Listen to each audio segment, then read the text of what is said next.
जय श्री कृष्णा भक्तजनों। आज की कथा में आप श्रवण करेंगे वैशाख मास के महत्व में 23वें अध्याय की कथा। आप सभी भक्तजन कथा को श्रद्धा पूर्वक श्रवण करिए। बोलिए श्री विष्णु भगवान की जय। 23वां अध्याय। आगे की कथा में श्रुतदेव जी बोले, अब मैं इसके पाप नाशक महात्मा का वर्णन करता हूँ।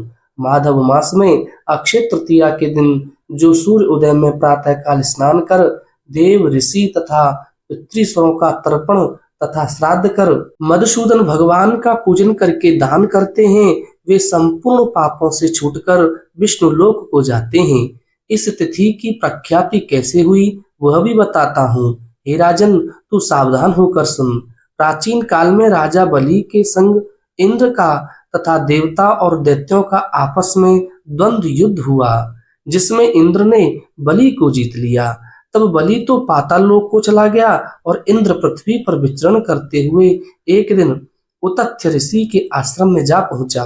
वहां उसने ऋषि की मंदगामिनी गर्भिणी स्त्री को देखा, जिसके कमर में स्वर्ण सूतक में विद्ध किंकणी शोभा दे रही थी। अनेक प्रकार के वस्त्र धारण किए उस मधुर भाषणी का मंद मंद हास्य कुंभ सदृश पीन कुच के समान मुख तथा नील कमल से नेत्र शोभा दे रहे थे। केतकी के उदर के समान पीतवर्ण और मनोहर गालों वाली परिश्रम से श्वास भरती हुई वह मीनाक्षी पर्णकुटी की ओर मुख किए हुए थी।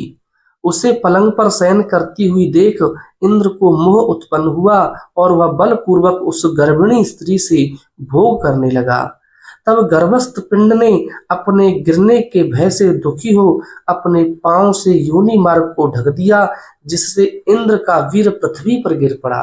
तब इंद्र ने मोह क्रोध और रोष के मारे लाल नेत्र करके गर्भस्थ शिशु को शाप दे दिया। हे दुर्बुद्धे, तूने पांव से योनि मार्ग को रोका है, इससे तू जन्मांध हुआ। फिर इंद्र ऋषि शाप के भय से वहां से शीघ्र भागा। उसे भागते हुए देखकर संपूर्ण शिष्य हंसने लगे।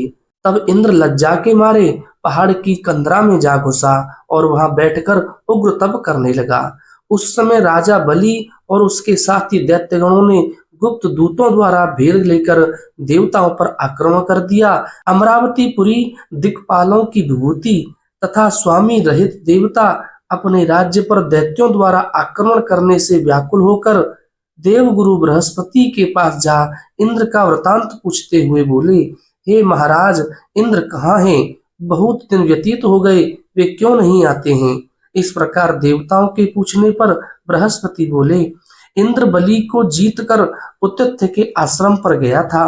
वहां उसने गर्भिणी स्त्री से बलपूर्वक संभोग करने से शिष्यों द्वारा निंदित होकर लज्जा के मारे स्वर्ग में न आकर पृथ्वी की गुफा में घुस गया है और वहीं पर सची सहित निवास कर अपने किए हुए कर्मों पर चिंता कर रहा है। बृहस्पति के ऐसा कहने पर अग्नि आदि सब देवता इंद्र को ढूंढते हुए उस कंदरा में जा पहुंचे। वहां उसकी प्रशंसा तथा नमस्कार करके इस प्रकार कहने लगे, हे इंद्र, तुम्हारे बिना स्थान भ्रष्ट होने से दैत्यों ने हमको बड़ा क्लेश दे रखा है। तुम चलकर शत्रुओं का दमन करो। ऐसी स्तुति सुन इंद्र गुफा से बाहर आया, पर लज्जा के मारे कुछ कह नहीं सका। तब बृहस्पति जी बोले, हे इंद्र, तू शंका अथवा सोच मत कर। संपूर्ण जगत कर्माधीन है। तुझको यह दुख प्रारब्ध से मिला है।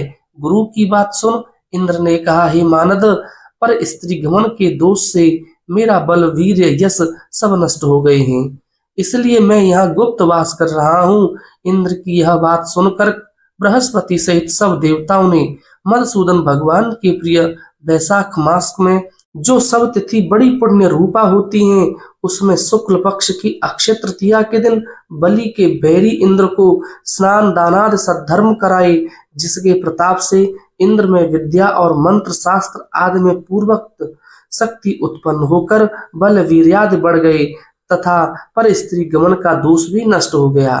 तब इंद्र ने देवताओं को साथ ले असुरों को जीत अक्षय तृतीया के महात्म से सब बंधनों से मुक्त हो अमरावतीपुरी में प्रवेश किया।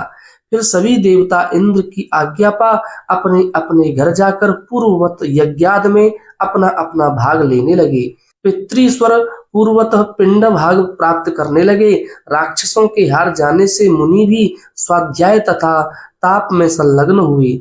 तभी से संसार में यह अक्षय तृतीया प्रख्यात है, जो देव ऋषि पितृगण को संतोष देने वाली और सभी मनुष्यों को भक्ति देने वाली सबसे पुण्यतम है। आज की कथा यहीं विश्राम होती है। आगे की कथाओं को श्रवण करने के लिए कृपया आप हमारे चैनल आध्यात्मिक एस्ट्रो को जरूर सब्सक्राइब करें। बोलिए श्री विष्णु भगवान की जय।